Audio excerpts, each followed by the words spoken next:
You know, going to Tennessee for Gatlinburg has taught me a couple, 2, 3 things. One, Wisconsin is extremely flat. Just flat.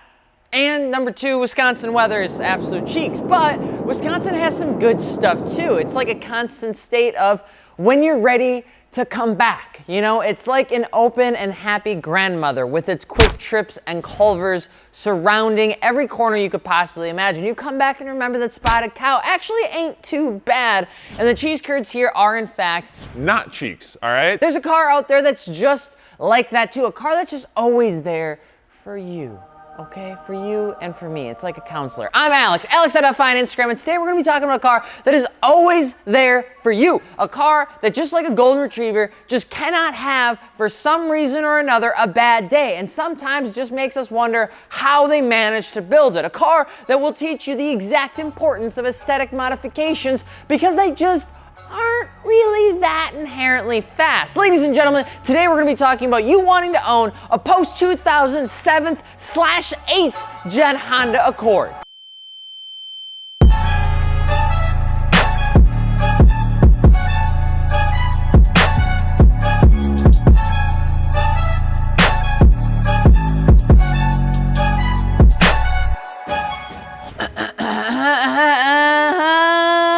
And if you're just jumping into this video, hello. I forgot to wave.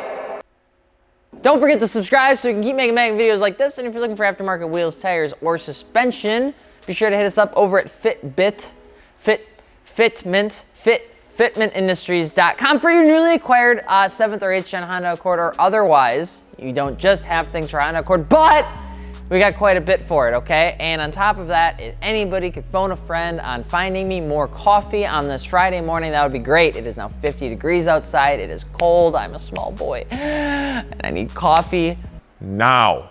I was really hoping one would just like pop up. Anyway, the Honda Accord is one of the holy trinity cars in the automotive scene, okay? It just doesn't die. It never ends. It's like Fast and the Furious franchise, except it still continues to get better. And it's always alive. It's hiding in your grandma's garage and just makes you happy that you bought it versus an Alfa Romeo. Seriously, there's a reason that they're so cheap right now. It absolutely blows my mind. I remember those cars came out. It was a super cool thing, and now they're like 20 G's. And they're like 2 years old. But the post-2000 Honda Accords are a different breed, okay? So starting off with the 7th generation, the Accord would come with a few bits and pieces that people like you and people like me actually wanted. First would be the fact that Accords came in more options and trims. It would come with a 5-lug wheel option versus the previous 4-lug BS, which makes a much bigger deal than many would think. Try finding a 4-lug wheel, then look at a 5-lug wheel option, and there's a drastic difference, okay? That, and Honda began to offer more aggressive Accord Coupe that came with 240 ponies and 212 foot-pounds of torque, okay? But instead of some single clutch old looking spam transmission, you could get, hear me out, you could get it with a manual transmission. Far from the Acura TL Type S, it actually made this a really cool car because it borrowed a lot of bits and pieces that people like you and me would actually enjoy. And why this is such a big deal is because the Honda Accord is and was known as being a solid daily driver that you could do just about anything with. But there's very little sportsy feel to it. It's like every car manufacturer adds an S to the end of their cars, and there's nothing sporty about it. It just comes with actual wheels instead of hubcaps. Once you get yourself a pogo stick in the middle of your car with a bump above 200 horsepower, straight Hoonigan power is what comes out, especially when you're like 16 years old, because it feels like you got a lot, all right? But not just that, but the Accord would come with strut towers. It come with leather seating, okay? It came with an upgraded stereo and carbon fiber, whatever you want to call it, it came with it. And it was actually really nice. Carbon fiber. Carson Steyer. This generation would feature some of the sleek, sexy body lines that were apparent in the S2000, mostly in the fenders and sheet metal creases that you could see along the door lines and the lower body panels, all right? And it was a damn good looking car in both coupe and sedan variants. And because it's an Accord, it only took a few years for the car to get a new facelift. You have to remember that the Honda Accord is one of Honda's bread and butter pieces. It gets updated almost on cue every 3 to 4 years, which means it doesn't take long for the car to continuously get improvements and a lot of technology on it as well. On the tail end of its generations, the 7th gen would get a facelift that would turn its taillights into triangles. Asa Illuminati. interior into fancy interior, and some bumps in the power of the V6 and 4-cylinder models. If you're looking for a 6th or 7th gen, 10 out of 10, including myself, would probably recommend getting the MY06 facelift Accords, or the My06, or the My06, or whatever it is that you want to call them today. You're going to want to get the facelifted Accord if you can. Great bang for your buck. The 8th generation would enter in 2008, and just like the freshman 15, it just came a little bit bigger, a little bit wider, all right, a little bit thicker. All right, 4 inches on the length and 3 inches on the hips, the Accord would be upped into the mid-size car segment and double down on the styling, speed, and the 9 million trim options to sell as many of these cars as humanly possible. Whereas every other Japanese company in the 90s failed with this massive amount of trims, Honda didn't. They just have so many. You have the LX, which is essentially just your entry-level trim model. Then you got the LXP. P stands for premium. You get wheels and a little bit of chrome, probably fake chrome because making chrome is very tough. LXS, the S stands for sport, okay? You get more power. They give you real wheels, plus they bump you a nickel up to 17s, and a little teenager angst appearance package starts coming out of the woodwork. The EX to the EX V6, okay? Gets you a moonroof, heated seats, better stereo, and some other interior bits and pieces that make you feel like you may or may not actually own an Acura. And then you get the EXL, leather, heated seats, and dual zone climate control, which is pretty much the best thing that you could possibly get for the Honda Accord.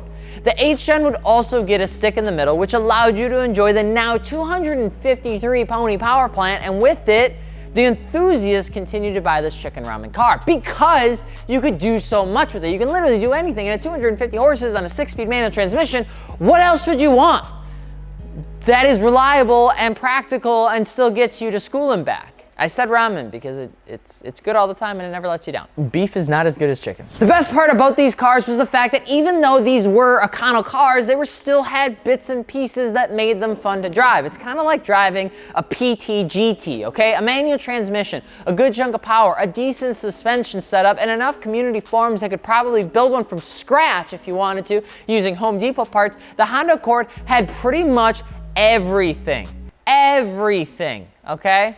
VTEC! It had that too. But we're not here to talk about the history of the 7th/8th gen. We're not here to talk about the 7th or 8th generation Honda Accord history, okay? If you want that, go read a book or something. I don't know, all right? Listen to the Taco Ding Dong representative across the street. He's full of knowledge. Not really. No, we're here to talk about you wanting to own one of these bad boys, okay? So you want a 7th or 8th generation Honda Accord. We'll set down your VTEC flag you grabbed from the previous video that we already did, and grab your favorite snuggle buddy for when the internet tries to hurt your feelings, because we're gonna talk about what it's actually like to own one of these bad boys. If you're looking to get either generations, there are 2 things that you're going to want to keep in mind. Number 1, people are initially going to give you grief for actually buying a Honda Accord, especially if you're an enthusiast. For some reason or another, people just don't see them as an enthusiast-driven vehicle or one that you would want to modify. It's really for no other reason other than they're just pretty much uncultured swine, because they don't know that it comes with 250 horsepower, 6-speed manual transmission, and a lot of bits and pieces that make it fun to drive, all right? This purchase will also likely result in you immediately understanding why people buy Hondas, and you will likely start saving up almost immediately for an S2000. The Accord platform is pretty forgiving in just about every single aspect as well. They can handle winters, they can handle summers, car shows, teenagers, old moms that don't know anything about oil, and dads that also don't know anything about oil. I know, shocking, and everything in between, and they also look damn good, especially these specific 2 generations, mostly because they've aged to a point that makes them good to look at. With proper paint, ceramic coat, and a couple things on the wheels, tires, and suspension, and you got a really great looking car. The power plants are enough to make you feel like you've got just enough to have fun, and the VTEC will suffice as a lack of a turbocharger until you get your piggy bank to afford the down payment on your S2000. Until then, you just gotta stare at it and tell everybody that next year is when you're gonna buy one. Sure, these cars aren't going to be the fastest thing in the world, and no, people won't constantly be breaking their neck if you're driving by them. But, all right, not everything's about that. Okay, you can build these to be good looking. You can build them to be also capable, and convince your friends with the WRX that live in South Florida that they could have gotten something besides what everyone else gets. The Honda Accord platform is the platform to jump into if you're looking for something that you can get around everywhere. Coilovers aren't a problem on these cars, with most people running Tane. Wheels and tires end up running anywhere from Enkei, Avid 1 to even ESR. And because these cars are typically more daily driven setups, the wheels and tire setups are a little bit more prone to potential damage, and you're not gonna see a lot of the Volks and the Works and the things like that. But you can get yourself a decent set of all seasons or summer tires and be pretty much set to run around anywhere. Pair that with a good set of intake and exhaust, maybe a mild little, side skirt front bumper action, or you can just slam that baby on the ground and just send it. Don't say give a anyone that wants to tell you different. LEDs, HIDs, and all have to be properly installed, make it look good, and some good old proper fitment, and you'll be set to roll. The manual will keep you smiling, and the wrong wheel drive will keep you content while you turn the traction control off and you still get a little bit of wheel hop. It's the best thing that you can get if you're trying to be a reasonable enthusiast, and they can look pretty darn good. It reminds me a lot of the Preludes of the early 2000s. If you do it right, everyone will love what you build. One of the best reasons to buy a 7th or 8th generation is for the community, because there's just so many people that know these cars like the back of their hand. It is astonishing how much Honda owners know. Like, it is insane to me how much information a Honda owner keeps in the back of their noggin. It's like they know exactly everything that happened and why it happened. And Honda was allowed to build one of the most successful platforms because of the Accord and the people that stand behind it. With a couple two-tree mods, it's uncommon enough where some clean ones will still get a fair bit of attention, and made enough where the cost of them isn't insane whatsoever. The key with a car like this is to do things tastefully, not excessively, unless you want to. I'm not gonna judge, but if you can do that, you'll have one smoking Ford. I hate to say it, but it's possible, all right? But what do you think about it? Let us know in the comment section below, and of course, if you're looking for aftermarket wheels, tires, or suspension, be sure to hit us up over at fitmentindustries.com. I'm Alex from Fitment Industries. We will see you later. Peace.